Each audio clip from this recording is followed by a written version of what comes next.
My family kicked me out on my birthday after I refused to pay my brother's $100,000 debt. So I walked away, blew up their reputation with one email. "Happy birthday, Liam," my mother began, her voice upbeat and phony, as if she hadn't just guilt-tripped me an hour before for not volunteering to pay off John's vehicle loan.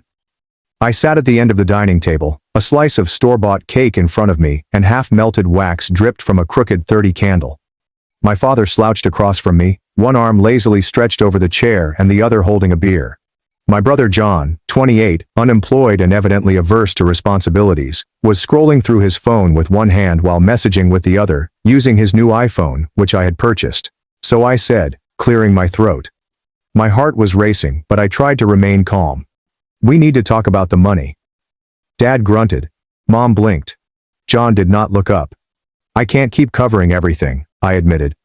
"I'm trying to build a future for myself. I've been paying the mortgage here, covering utilities, groceries. I paid off John's second DUI fine last year. I need to cut back." John looked up. "You're acting like it's charity." I stared at him. "It is." He laughed. "Wow, okay then." Dad leaned forward, eyes furrowed as if I had just offended the Pope. "Then start with your brother's six-figure debt. That's the real issue, isn't it?" Mom gave him a sideways look, as if she wished he hadn't said it aloud. John became quite still. "I'm not paying that," I replied quietly. "That's not my responsibility." The room got frigid. Nobody moved. Dad leaned back, his lips twisting into a scowl. "Well," she replied, "guess we know where you stand." When I returned from work the next day, my belongings, including my clothes, books, tools, and the laptop I used to freelance, were neatly arranged on the porch. The locks had changed. There was a note pinned to the door. "Consider what you done." That is all it said. I remained there for quite some time, marveling at my mother's handwriting, which was crisp, exact, and unmistakable. I did not knock. I did not yell. I did not cry. I took a big breath, grabbed my stuff, and walked away. I then scheduled the message. The following morning, everything changed. To understand how we ended up with a birthday eviction and a note that felt like a slap, you have to go back 10 years. I was 20 years old when John totaled his first car. Of course they were drunk. Mom cried. Dad screamed. And I, the golden oldest son with a steady job and no record, paid the tow fee and gave him a $3,000 loan for repairs. He never repaid it. It was supposed to be a one-time occurrence, but it somehow established a pattern. When John dropped out of college, it was my responsibility for not assisting him with his studies. When he lost 3 jobs in a year, I received a lesson on how some people simply struggle more. When he overdrafted his account, Mom would call me, soft and guilt-ridden. "Liam, sweetheart, he's your brother. Can't you just cover it this once?" I always did. I paid the rent when John was evicted. I paid the insurance for his car, which he drove to parties while I walked to work. I bought groceries, paid our parents' property taxes when they fell behind, and still managed to pay for night classes to earn my electrical system certification. All the while, John spent his days in the basement, working on music and doing nothing productive. What is the worst part? He did not even pretend to be grateful. He acted as if it was owed to him. "Liam's doing great," he'd add, waving his hand as if I were a faceless ATM. "He's got it. That's what big brothers are for." My parents ate it up. I could have moved out. But every time I mentioned it, Mom would get teary-eyed and say, "This house only feels like a home with you in it." Dad would remark, "Don't be dramatic," and remind me that I only paid a percentage of the costs, such as the phone plan, which wasn't enough. "What about John?" He'd smirk and say, "Why leave when you've got it so good?" Yes, I had it nice. I was working 60-hour weeks and barely seeing daylight, while my brother borrowed money from me to buy new headphones. I was skipping lunch to save money, while Dad used my paycheck to repair the air conditioner and encouraged me to be thankful I didn't have to deal with a landlord. It all boiled over 2 months before my birthday. I had just gotten home from a 14-hour shift when I saw John preparing a party. My gaming PC, which I had built piece by piece over 5 years, was set up in the living room and connected to his sound system. His friends had passed out on the couch. Beer bottles cluttered the floor. My keyboard was sticky. I did not yell. I just unplugged everything and returned everything to my room. The next morning, Mom gave me a lecture. "You embarrassed him," she continued, her tone caustic. "His friends saw you storming around like a maniac." "They were using my stuff," I explained. It's not just your house, she retorted. Everything here is shared. The term shared struck me like a slap. Shared like the mortgage I paid, the groceries I purchased, and the electricity payment that physically came out of my account. That night, I reviewed my finances. I was really near. With just a few more months of savings, I'll be able to leave for good this time. Then John had a wonderful new business idea: cryptocurrency trading. He invested $25,000 from his school loans, which he had no intention of repaying, and lost everything in 2 weeks. He blamed the app, the market, and his buddies. He then turned to me. You could spot me 10 grand, he remarked as if he were requesting a ride to the shop. Just to get me back on track. I laughed. And for the first time in years I declined. That's when the tone changed. I wasn't dependable anymore. I was selfish, ungrateful, elitist. You think you're better than us now? Dad inquired one night after supper. Just because you've got a little money in the bank? I'm not better, I said. I'm just tired. The next morning, John sent a tweet that he assumed I wouldn't see. It said, "Some people only give when they believe they can control you. Cut them off and let their true face appear." He received over 300 likes. I didn't say anything. Then came my birthday, and I foolishly and naively believed that we may be able to keep things amicable. A calm dinner. A tiny cake. There's no drama. Instead, I faced an ambush. Dad kept his eyes on me the entire time, daring me to bring up money. John is cracking jokes about how I should open my trust money, which does not exist. Mom smiled too brightly, as if she could keep everything under control with enough forced enthusiasm. The dam broke when I eventually declared, "I can't keep paying for everything." "Then start with your brother's 6-figure debt," Dad remarked, not as a joke or a challenge but as an expectation. And when I replied no, they did not dispute. They simply threw me out like rubbish. But they made a mistake. They forgot who taught me to be silent, to be patient, to never react. This time, I had a plan. I did not respond to their note. I did not knock. I did not text. Did not cry. I just scooped up my things, threw what I could into the back seat of my old Toyota, and drove to the cheapest motel I could find. One of those wayside motels where the air smelled like cigarettes and the vending machine ate your money without hesitation. I sat at the edge of the bed, the note still crumpled in my fist. "Consider what you did." I did. I thought long and hard. Then I scheduled the message. See, throughout the years, I've learned a few things, one of which is that each family has its own tale, or folklore that they tell themselves. Ours went like this. Liam is dependable. Liam is always helpful. Liam always shows up. And because he always shows up, we can do whatever we like. They had no idea I'd been recording everything for the past 2 years, including every Venmo request, invoice, transfer, every time I helped someone out. I saved the receipt. Every passive-aggressive message, every guilt trip, every time they stated, "You're being dramatic," when I begged for boundaries was recorded, saved, and dated. Then there was the letter I wrote months ago, before my birthday, when I first considered leaving. It was not a farewell letter. It was a confession about everything. How I paid off my second mortgage without informing them since the bank called me, not them. How I discovered John had stolen my identity to apply for a $15,000 personal loan, which was denied, thank God, but the inquiry remained on my credit report. How my parents knew and advised me not to seek charges. "Family sticks together," they remarked. I was stuck. Until I did not. That morning, after I was kicked out of the house I had paid for, I hit send. I didn't simply send it to them. I forwarded it to our entire family. My godmother in Tampa, Uncle Rob in New Jersey, my mother's relatives, my father's siblings, their church group, and everyone else. Along with the receipts, screenshots, bank records, text messaging, vocal recordings, everything is properly ordered. I even attached a spreadsheet titled, "What Liam Actually Paid For." It became viral within our family in less than an hour. By lunchtime, my phone had 26 missed calls from Mom and 8 from Dad. John did not call. He sent one text message. "You didn't have to do that." It was frigid. I didn't respond. At 12:37 p.m., my Aunt Sylvia, whom I hadn't seen in years, sent me this message. "Good for you. I've always known they were using you. I'm proud of you, honey." Then came the fallout.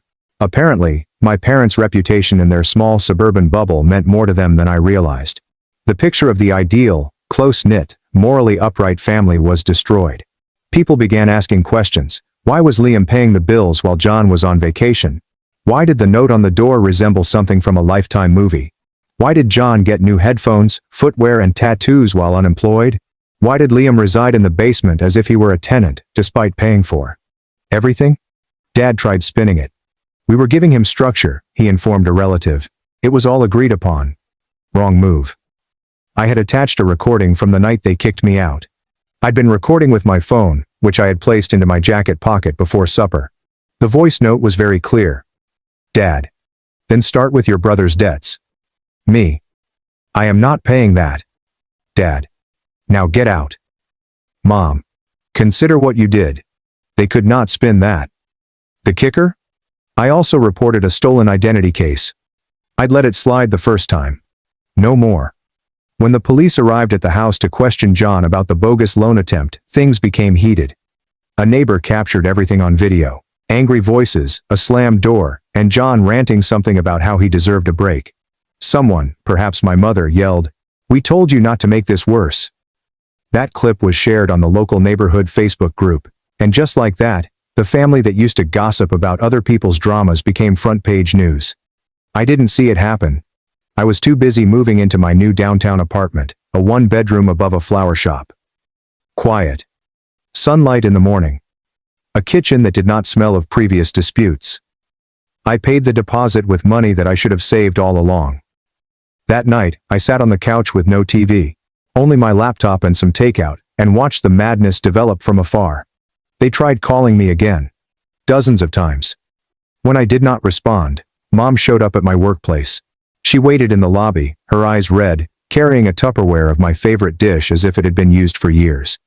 I met her outside. She opened her mouth, but I interrupted her. "I'm not coming back," I explained. "Calm, even cold, Liam," she murmured. "You're tearing this family apart." I laughed. "No," I replied. "I just stopped holding it together." She flinched, and for once, I did not feel guilty. That was the moment everything changed. Not only the familial dynamic, I could finally see them clearly. Not like powerless parents, not as a struggling brother, but as people who had made decisions repeatedly. They were now experiencing the repercussions. It's strange how silence can seem louder than screaming. For the first time in my life, I wasn't woken up by the sound of John's music rattling the drywall, or Dad throwing a tantrum while wearing a polo shirt. I wasn't avoiding Mom's passive-aggressive moods, waiting for the next emotional minefield. Instead, I experienced quiet. In the morning, I made coffee without checking to see if someone had used the last of the milk. I could leave my wallet on the counter without worrying that it would go gone. I wasn't required to justify every purchase, boundary, or breath. Nobody asked for money. Nobody requested explanations. Nobody texted me just to manipulate me. It was unsettling at first. I kept expecting the silence to cease, as if I'd walk in the door and find John sprawled on my couch, shoes on the cushions, begging if I could locate him again. But they never arrived. The calls did not stop at first. Mom left lengthy voicemails, her voice weak and laced with guilt. "Liam, this isn't you. You've always been the strong one, the helper. Please don't let pride ruin our family." Dad sent only one text message. "You should be proud of yourself." I did not respond. Eventually the communications slowed and ceased. 3 weeks after moving out, I received a letter, handwritten, from John. It was surprisingly brief. "I am aware that I made a mistake. I was only doing what they always allowed me to do. But now everything has turned against me. Mom and Dad are in a mess. Nobody talks to us anymore. You blew everything apart. I hope it was worth it. No apologies, only blame." That explained all I needed to know. I didn't respond.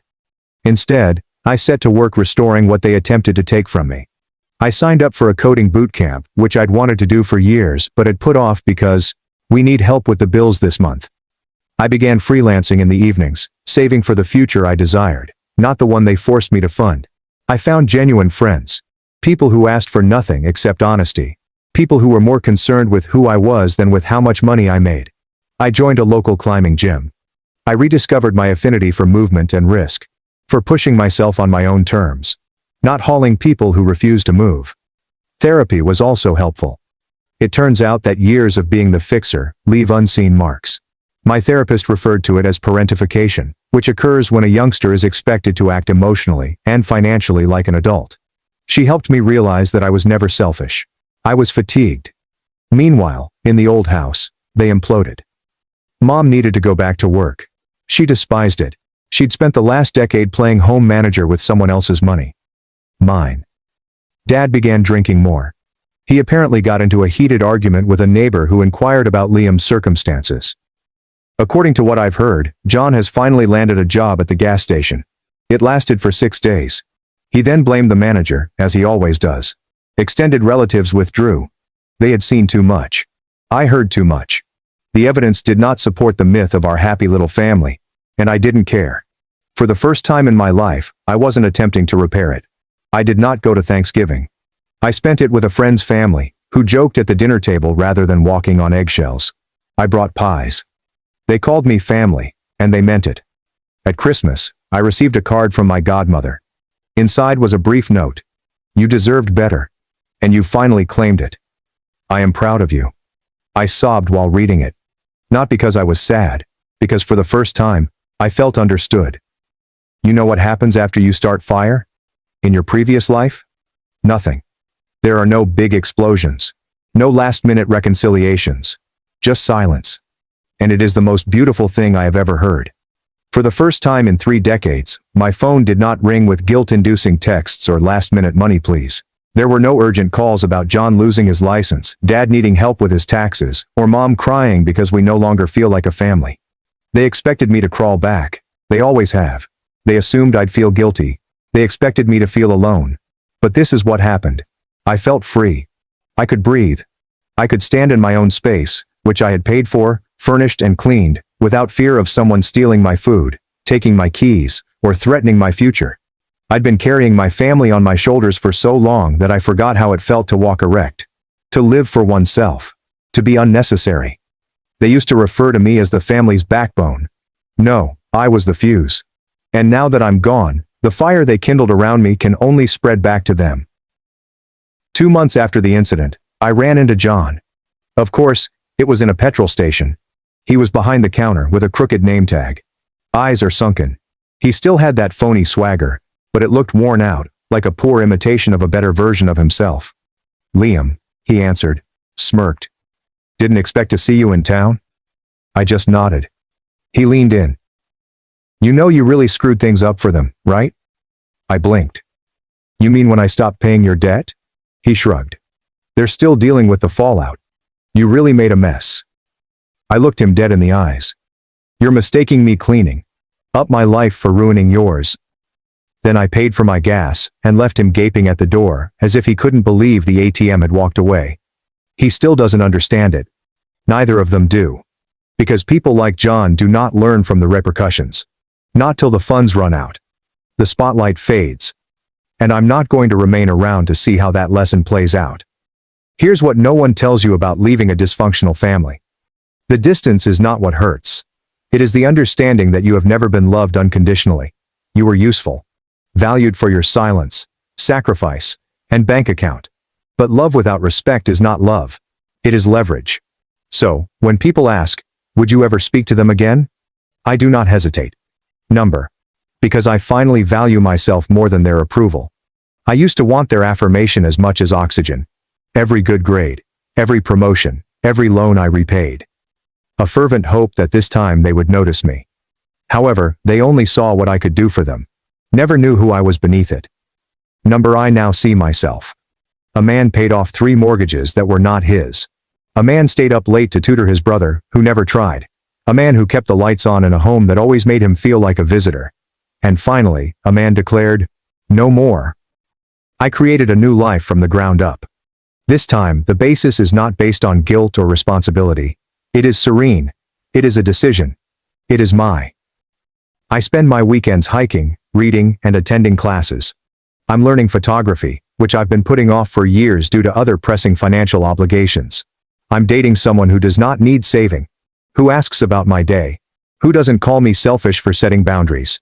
Sometimes late at night, I lie in bed and reminisce about the youngster I used to be. The one who walked gingerly through his own home. Who handed over his paycheck in a ritualistic manner. Who believed that if he worked hard enough, They would love him the proper way. And I whisper, "You got out. You made it.